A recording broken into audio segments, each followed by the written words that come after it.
c'est un organisme à but non lucratif, mais privé, qui existe depuis 70 ans, donc qui est très bien implanté dans le territoire. On est basé en Camargue et on travaille, comme vous l'avez dit, sur la protection des zones humides dans tout le bassin méditerranéen. Et c'est vrai que ce que j'ai mis en avant ce matin, ce qui nous rapproche un petit peu là, du monde dans lequel on discute aujourd'hui sur la finance verte, c'est qu'on bénéficie, nous, d'un fonds fiduciaire, donc un fonds qui nous fournit la moitié de notre budget. Donc on travaille avec les intérêts du capital qui est placé sur ce fonds. Et évidemment, on s'interroge sur la façon dont ce capital est placé. Et c'est des discussions qui tournent aujourd'hui chez tous les participants, évidemment. Et en fait, ce qu'on cherche à faire, c'est évidemment s'assurer que la totalité du fonds est placé selon des critères de durabilité sociale et environnementale assez généraux, mais des critères quand même qui sont ceux auxquels on peut se raccrocher aujourd'hui. Ce qui n'est pas facile, voilà.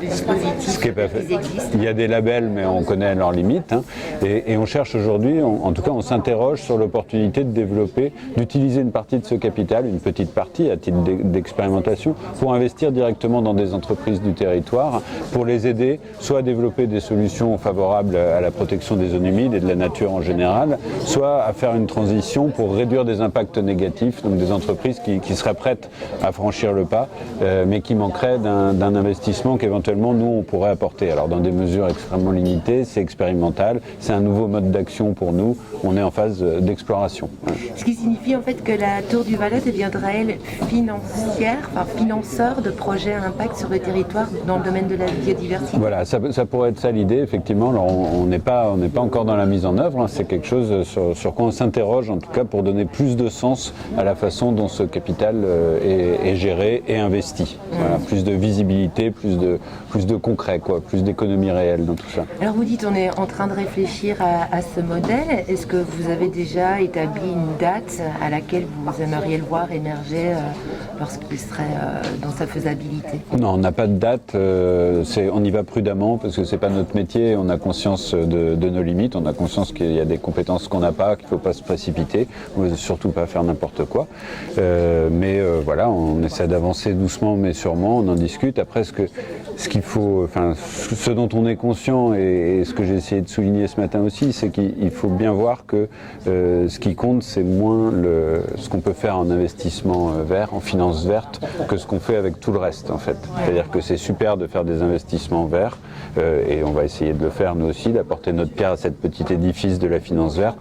Mais ce qui compte du point de vue du climat ou de la nature, c'est tout le mal qu'on lui fait. Et donc ce qu'il faut arrêter d'urgence, ce dont il faut s'assurer d'urgence, c'est que la totalité de la finance est désinvestie des secteurs des énergies fossiles par exemple, ou des secteurs les plus destructeurs de la biodiversité et du climat. C'est cette transformation-là qu'il faut faire, c'est-à-dire qu'il faut transformer l'ordinaire de la finance plutôt que de continuer à multiplier des exceptions qui sont sympas, hein, qui nous permettent de respirer, d'explorer des champs nouveaux, mais qui à elles seules ne vont pas permettre de transformer l'économie. D'où cette petite phrase que vous avez mentionnée pendant le débat. Il faut arrêter les efforts négatifs et il faut plutôt que de faire des efforts positifs. Alors disons que oui, il faut continuer les efforts positifs, bien sûr, tout ce qui est création de fonds d'investissement dédiés à la finance verte, etc. C'est très bien, il faut qu'il y ait des véhicules pour financer des projets vertueux, mais c'est vrai que le plus important aujourd'hui, le plus urgent, c'est d'arrêter la destruction active de la nature et du climat à laquelle on se livre à travers des subventions accordées par l'ensemble des États de la planète, au secteur de l'énergie fossile, des financements dédiés, etc. On sait aujourd'hui il y a plus de financement encore dans les énergies fossiles que dans les énergies renouvelables. Et tout ça, c'est fait avec l'argent des épargnants, ça a été mentionné, qui ne savent pas du tout ce qui est fait avec l'argent qu'ils ont à la banque. C'est fait avec l'argent des entreprises, avec tout ça. Et donc il faut absolument assurer cette transformation. Mais ce n'est pas le secteur de la finance seul qui peut l'assurer. Le secteur de la finance, il peut innover, il peut être plus transparent sur la façon dont il investit l'argent. Mais ces investissements, ces financements, ils vont aller vers les endroits où c'est rentable. C'est son métier, c'est son devoir même vis-à-vis des gens dont il gère l'argent. d'argent. Et donc le secteur de la finance reflète la façon dont l'économie fonctionne. Donc lui, il peut apporter sa petite pierre à l'édifice de la transformation, mais il faut surtout que le dispositif juridique qui dit qu'est-ce qui est autorisé, qu'est-ce qui ne l'est pas, et puis les subventions et les taxes qui sont les grands organisateurs de la vie économique, il faut qu'ils permettent de rendre non rentable ce qui doit le devenir et de rendre rentable ce qui ne l'est pas encore. En fait, la finance comme un facteur qui appartient à un grand tout. Voilà. Tout est toujours un grand tout. Et qui ne va pas changer d'elle-même l'économie mondiale. Ce n'est pas son rôle et ce n'est pas ce qu'on attend d'elle. Imaginez une société demain qui soit basée uniquement sur une finance verte. Est-ce que c'est utopique ou c'est de l'ordre du possible ? Alors je pense que c'est utopique ou possible, les deux à la fois forcément, mais en tout cas je pense que le jour où on aura gagné, c'est le jour où on mettra plus d'adjectifs après le mot finance, ou à la limite le sujet du colloque ce sera pas la finance verte, mais ce sera la finance brune. Ok, il nous en reste 10%, comment on fait pour terminer quoi. Mais le jour où on arrêtera d'utiliser des labels, parce que le fait qu'il y ait une finance verte, ça officialise le fait qu'il y ait une finance non verte. Et c'est pas acceptable.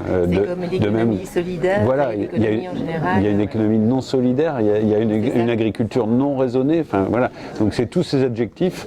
Au fur et à mesure où on arrivera à s'en débarrasser, au début c'est des innovations et ils sont positifs évidemment, mais la transformation de l'ordinaire de notre économie, ça se traduira par le désétiquetage de tous ces secteurs d'activité. Est-ce qu'on est en bonne voie pour ça ? Ça va beaucoup trop lentement, hein, c'est un fait, on s'était discuté ce matin, on est en train d'acter le retrait du secteur pétrolier du label ISR. Au bout de 20 ans de discussion sur la finance verte, c'est quand même, ça a un côté consternant, il faut le reconnaître.